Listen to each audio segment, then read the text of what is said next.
हमारे विभिन्न ज्ञानवर्धक कार्यक्रम देखने के लिए आप हमें अभी सब्सक्राइब करें, बेल आइकन को प्रेस करें ताकि आप देख सकें हमारा कार्यक्रम सबसे पहले।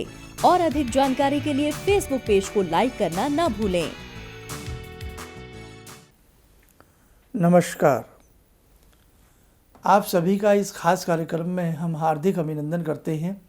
आज के दिन जिन जातकों का जन्मदिवस है, मैरिज एनिवर्सरी है, उन सभी को हमारी तरफ से बहुत बहुत शुभकामनाएं। आज का पंचांग 8 जून सन 2020, दिन सोमवार, कृष्ण पक्ष, संवत 2077, आषाढ़ मास, तिथि तृतीया, नक्षत्र पूर्वाषाढ़ा, राहु काल 7:30 से 9, दिशा शूल पूर्व दिशा। मौसम के बारे में जानकारी मौसम विभाग बहुत अच्छे से देता है। उसी के साथ साथ कुछ आकलन ज्योतिष में भी हमें बहुत शानदार मिलता है।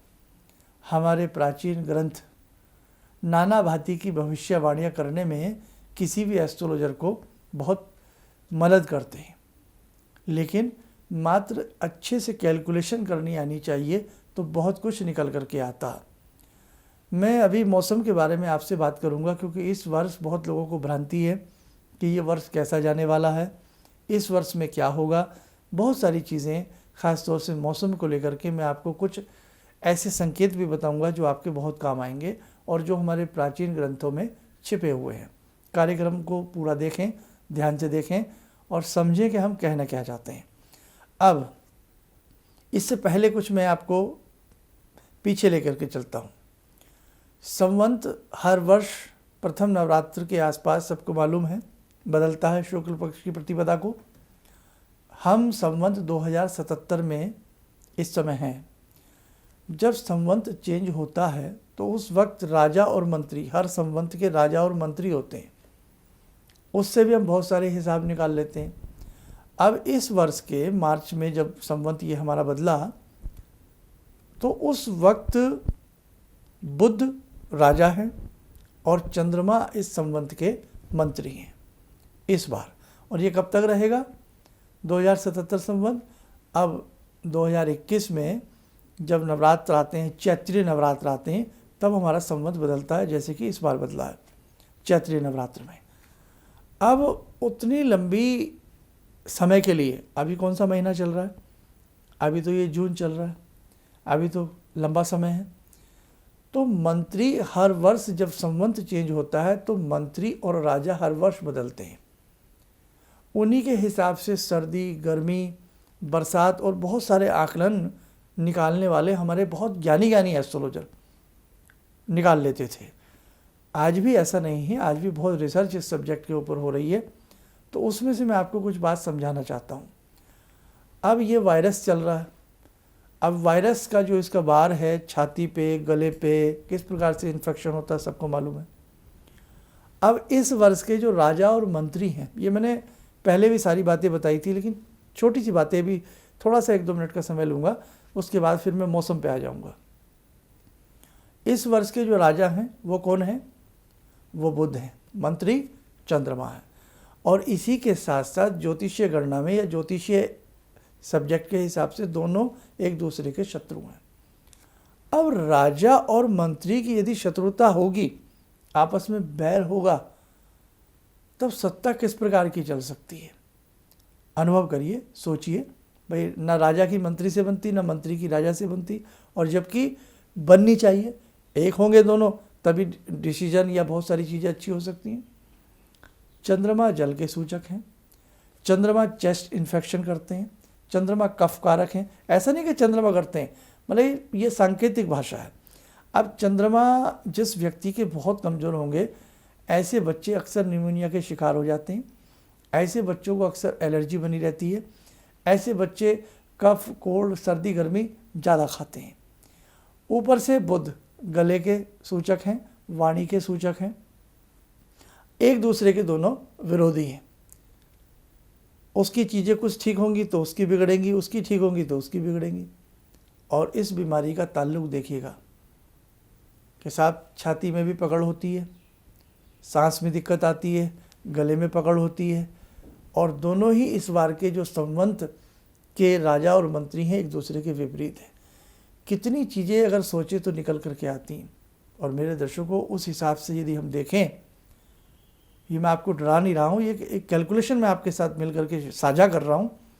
अगर उस हिसाब को हम देखें तो जब संवंत चेंज होगा अगले साल, तब जाकर के राजा और मंत्री अगले बनेंगे, तब मान के चलो, यानी कि हमें लंबे समय तक अपना बचाव करना है। हालांकि ईश्वर की कृपा हम सबके ऊपर है, सब अपने अपने हिसाब से सावधानियां भी इस रोग से लड़ने के लिए कर रहे हैं, लेकिन फिर भी हमें लंबे समय तक अपना बचाव करना होगा।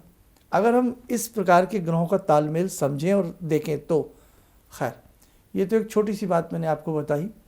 अब हम आ जाते हैं मौसम के ऊपर। जब 4-4, 5-5 ग्रह किसी एक ही राशि के ऊपर आरूढ़ होते हैं, उस वक्त भी बहुत बरसातें आती हैं। और मैंने बताया था कि पूर्णिमा के आसपास अक्सर भूकंप भी आते हैं, ये आपको सबको मालूम भी है क्यों। और ज्वार भाटाएँ भी होती हैं, समुद्र में आवेग आता है, हलचल आती है। जैसे इस बार के देखो, दो तूफान के इस प्रकार के, वेस्ट बंगाल की हम बात करें या हम महाराष्ट्र की बात करें, किस प्रकार से ईश्वर की कृपा मैं कह सकता हूँ, फिर भी भगवान ने बहुत सब लोगों को बचाया है। अब वो समय भी पूर्णिमा के आसपास का था, क्योंकि चंद्रमा का संबंध जल से है, और पूर्णिमा के आसपास इस प्रकार की ज्वार भाटाएँ आज नहीं, आप हिस्ट्री निकाल के देख लीजिएगा, बहुत लंबे समय से ऐसा होता रहा है। अब ये बात तो ये हुई, मतलब ग्रहों से संबंध बता रहा हूँ मैं इन चीज़ों का कितना गहरा है। इसी के साथ साथ चंद्रमा विपरीत हैं बुध वाली स्थिति के, या बुध कह लो विपरीत है। कुछ विद्वान बुध को चंद्रमा का शत्रु समझते हैं, कुछ चंद्रमा को बुध का समझते हैं। हालांकि चंद्रमा के ही पुत्र हैं बुध, ज्योतिषीय गणना के हिसाब से। खैर, और बुध ग्रह जो है वो नपुंसक ग्रह है। अब इस वर्ष बरसात अधिक होने की पूर्ण संभावनाएं हैं, पूरी संभावनाएं हैं। हमारे कई ऐसे प्राचीन ग्रंथ हैं, जैसे व्रत जातक है और अनेकों ऐसे ग्रंथ हैं जिनमें इस प्रकार की सांकेतिक भाषाओं से समझना बहुत आसान हो जाता है। तो ये वर्ष बरसातों का भी रहेगा, झंझावत का रहेगा, तूफानों का रहेगा। इस प्रकार की कुछ चीज़ें कहीं ना कहीं अनुमानित रूप से घट सकती हैं। तो हमें हर लिहाज से अपनी सावधानी रखनी है। और मैं तो यही कहूँगा कि भगवान से पूरे विश्व के लिए हम सब अपने अपने घर में प्रार्थना करें, जिसको जितना समय मिले अपने हिसाब से ज़रूर प्रार्थना करें। और सत्य सनातन धर्म में तो ये बात है ही कि सर्वे भवन्तु सुखिनः सर्वे सन्तु निरामया, है ना, कि सभी सुखी हों, सभी के घर में आनंद मंगल हो। हे भगवान, पूरे विश्व की आप सुरक्षा करना। अब हम थोड़ी सी और बातें बताते हैं। हमारे विद्वान, हमारे ग्रामीण आंचल के लोग, या हमारे पूर्वज, या हमारे बुजुर्ग आज भी बहुत सारी सांकेतिक चीज़ों को देख करके वो अनुमान लगा लेते थे कि आज रात बरसात बहुत होगी, कल आंधी आएगी, लगा लेते थे ना। भले ही वो इतना पढ़े लिखे नहीं थे, लेकिन फिर भी बहुत सारे सांकेतिक को देख करके, संकेतों को देख करके वो पता लगा लेते थे। कैसे? क्योंकि हर चीज़ पर एक विश्वास बहुत बड़ी चीज़ होती है।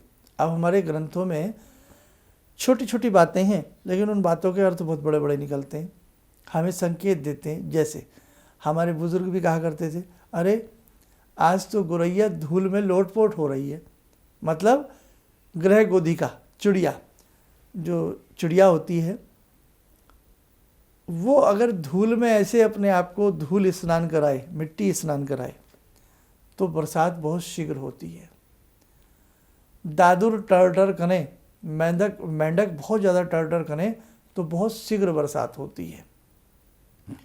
सुबह का निकलता हुआ सूर्य, सुबह का निकलता हुआ, जबकि अच्छा लगता है, लेकिन सुबह का निकलता हुआ सूर्य इतना तेज हो कि उसे देखना असहनीय हो जाए, तो बहुत शीघ्र वर्षा होती है। पूरा आकाश मंडल काग के अंडे जैसा दिखने लगे, तो बहुत शीघ्र बरसात होती है। चींटियाँ अपने अंडे लेकर के दौड़ने लगें, अन्न के दाने लेकर के दौड़ने लगें, तो बहुत शीघ्र बरसात के कहीं ना कहीं आंकड़े निकलते हैं। और ये सारी बातें हमारे शास्त्रों में भी हैं, और इन्हीं शास्त्रों को शायद हमारे बुजुर्ग भी पढ़ते रहे हैं। शायद तो मुझे लगाना नहीं चाहिए, पढ़ते रहे हैं। तभी तो वो घर में बैठी हमारी दादी नानी काकी कह देती थी, अरे भैया आज तो ऐसा हो सकता है, काग भी मुंडेरी पे काम काम कर जाए तो कोई आ सकता है। तो बहुत सारी चीज़ें, सभी चीज़ें अंधविश्वास नहीं हो सकती।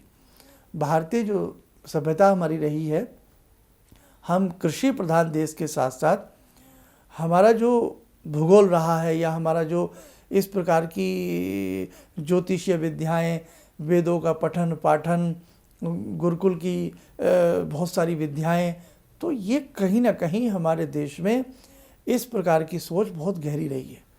आज भी बहुत अध्ययन की आवश्यकता है और आज भी हमारे बुज़ुर्ग हमें वो तजुर्बे दे देते हैं, हमें वो बातें बता देते हैं जो हमें ढूंढे से भी कहीं जल्दी से नज़र नहीं आती। और कहा गया है कि यदि मयूर का कहीं दल हो, मोर जो होता है, मयूर का दल एक साथ मिलकर के अपनी आवाज़ निकाले तो बहुत जल्दी बरसात आने का अनुमान होता है। कुत्ता छत पर चढ़ जाए और वो आकाश की तरफ देखे तो बहुत शीघ्र बरसात होने की संभावना होती है। ये तो मात्र संकेत हैं, लेकिन ज्योतिषीय गणना में यदि हम डूब जाएं तो बहुत सारी चीज़ें पता लगती हैं। बहुत लोग कह रहे हैं साहब एस्ट्रोलॉजी में कोरोना कब तक जाएगा, कोरोना के बारे में क्यों नहीं बताया गया। तो भाई ये तो हर चीज़ पे लागू होता है, ये तो हर चीज़ पे लागू होता है। ये खाली एक कैटेगरी को हम दोषित नहीं दे सकते, लेकिन अगर देखा जाए संवत को हम देखें, संवत पर हम दृष्टि डालें तो वास्तव में चंद्रमा और बुध की युति जो है वो शुभ नहीं है। और वो अगले साल जब चैत्रीय हमारे नवरात्र आएंगे, भगवती की पूजा होगी, उस वक्त जब प्रतिपदा से हमारा संवत चेंज होता है, होली से चेंज के आसपास मान लिया जाता है, लेकिन उस दिन से पक्की मोहर लग जाती है। तो देखो भाई, सावधानी तो अगर देखी जाए तो खुले दिल से मैं बता रहा हूँ, सावधानी तो तब तक की है। लेकिन खैर, हम भगवान को मानने वाले सभी हैं, अपने अपने धर्मों के हिसाब से सभी अपने अपने धर्म को बहुत अच्छे से मानते हैं। बस मैं तो यही कह सकता हूँ कि सभी अपनी हिफाजत अच्छे से रखें और अपने प्रभु में ध्यान लगाएं। जो जो जिनके इष्ट हों उन सबसे पूरे विश्व के स्वास्थ्य के कल्याण के लिए प्रार्थना करें। मैं तो बस इतना ही आपसे कह सकता हूँ। और सभी ऐसे मौके पर एक दूसरे की जितनी हो सकती है उतनी इमदाद, उतनी मदद करने का प्रयास करें। शास्त्रों की बातों को यदि हम आप बहुत और गंभीरता से आपके सामने फिल्टर करने लगे ना, तो अनुमान आने वाले समय में बहुत कुछ निकाले जा सकते हैं। लेकिन कई बार बहुत लोग हम लोगों को सुनकर के भयभीत हो जाते हैं या कहीं नेगेटिव सोच हो जाती है, इसलिए हम बहुत ज़्यादा सब्जेक्ट को गहराई में ले जाना नहीं चाहते। आइए दर्शकों, समय हो चला है आज भगवान की ध्यानमाला से जुड़ने का 2 मिनट का समय आप ज़रूर हमें दीजिएगा। आइए जुड़ते हैं आज की ध्यानमाला में सदाशिव शंभु से।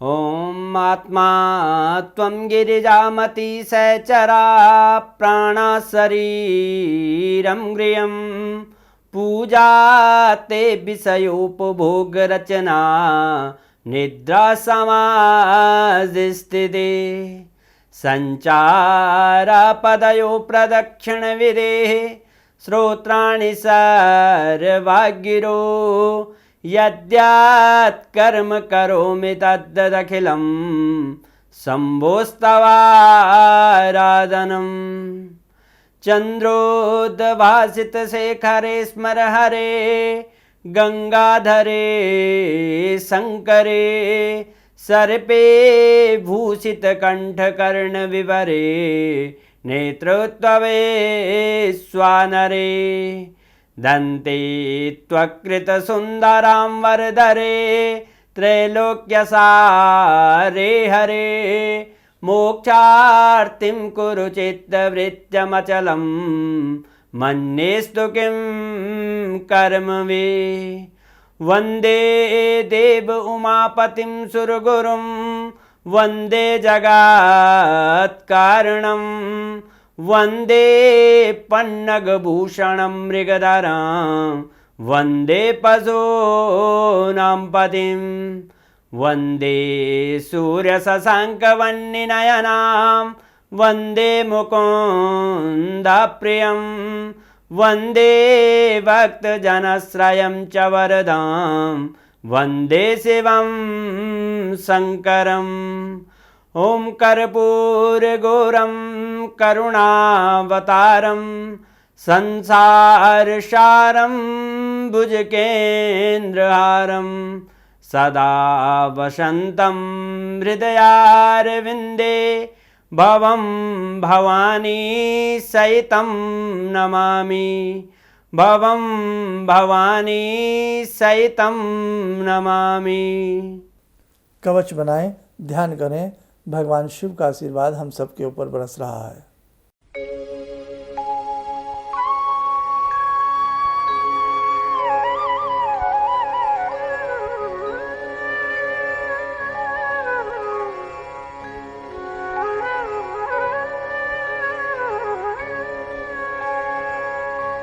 ओम बोलते हुए नेत्र खोलें, सामान्य हो जाएं। दर्शकों, हमारे ये कार्यक्रम प्रतिदिन सुबह 7 बजे आता है और ये जो हम कवच बनवाते हैं और ये ध्यान कराते हैं, ये इसीलिए कराते हैं ईश्वर की कृपा सबके ऊपर रहे और इस ध्यान साधना से आप ज़रूर जुड़ा करें। जरूरी नहीं साधना 1000 मिनट की हो, 2 मिनट की भी साधना यदि गंभीरता से हो जाए तो मुझे मालूम है कहीं ना कहीं भगवान प्रसन्न होते हैं और हम सबको बहुत अच्छा उनसे आशीर्वाद प्राप्त होता है। कल फिर मिलेंगे किसी नए सब्जेक्ट के साथ। इन्हीं शब्दों के साथ हम अपनी वाणी को विराम देते हैं। नमस्कार।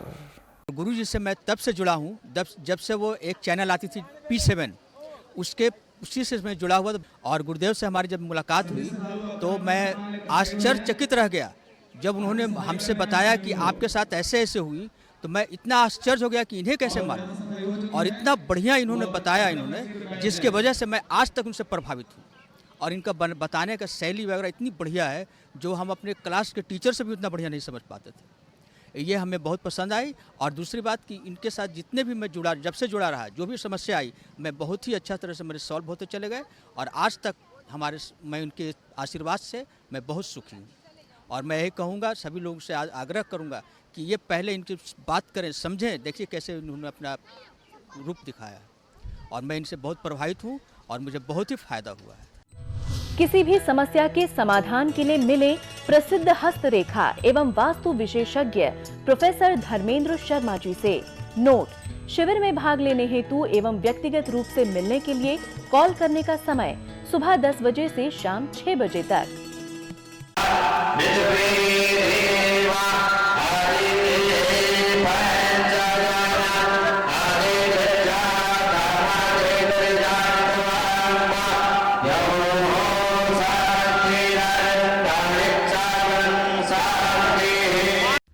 हमारे विभिन्न ज्ञानवर्धक कार्यक्रम देखने के लिए आप हमें अभी सब्सक्राइब करें, बेल आइकन को प्रेस करें ताकि आप देख सकें हमारा कार्यक्रम सबसे पहले। और अधिक जानकारी के लिए फेसबुक पेज को लाइक करना न भूलें।